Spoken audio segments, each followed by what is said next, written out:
Une information importante, vous savez, ce ressortissant algérien qui a été un temps expulsé par la France, arrivé sur son sol, le sol algérien, son pays décide qu'il n'a pas le droit d'arriver sur son territoire, de rester sur son territoire. Donc le régime algérien en fait un apatride.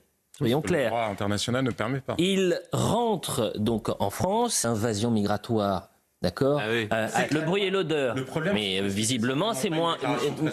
Visiblement, c'est moins grave de parler du bruit et de l'odeur. L'influenceur algérien Boualem Naman, de son vrai nom, est placé en rétention administrative pour 28 jours supplémentaires. À la fin de ce délai, une autre prolongation pourra être appliquée. Aucune anomalie concernant la procédure n'a été relevée par le juge des libertés et de la détention. Le motif de risque de trouble à l'ordre public a lui été retenu, ainsi que celui d'urgence absolue. Le juge a également écarté l'idée d'une assignation à résidence.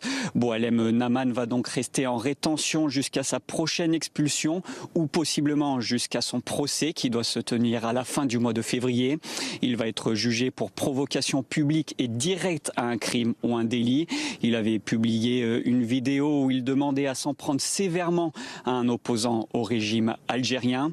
Boualem Naman a pris la parole lors de l'audience. Il s'est excusé pour ses propos, mais il s'est dit extrêmement choqué par tout ce qui lui arrive et ce qu'il se passe autour de lui. Cet influenceur algérien soutenait le régime algérien. Le régime algérien a refusé, alors qu'il a un passeport algérien, donc rien encore une fois en droit international ne lui permettait de le refouler.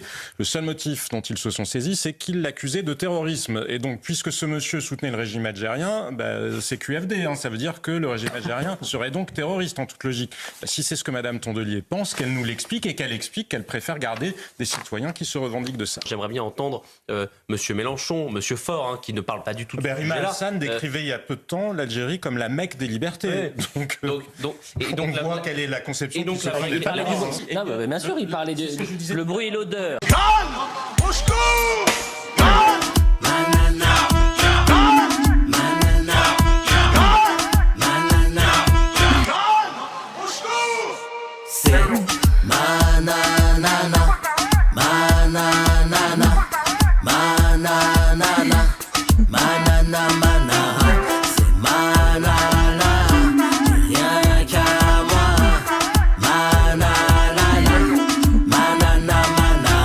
La chanson de l'été, Nana Manara de Nicolas Malone sur Spotify, iTunes, et bien sûr Deezer pour bouger, danser, se remuer. L'été sera chaud avec Nana Manara.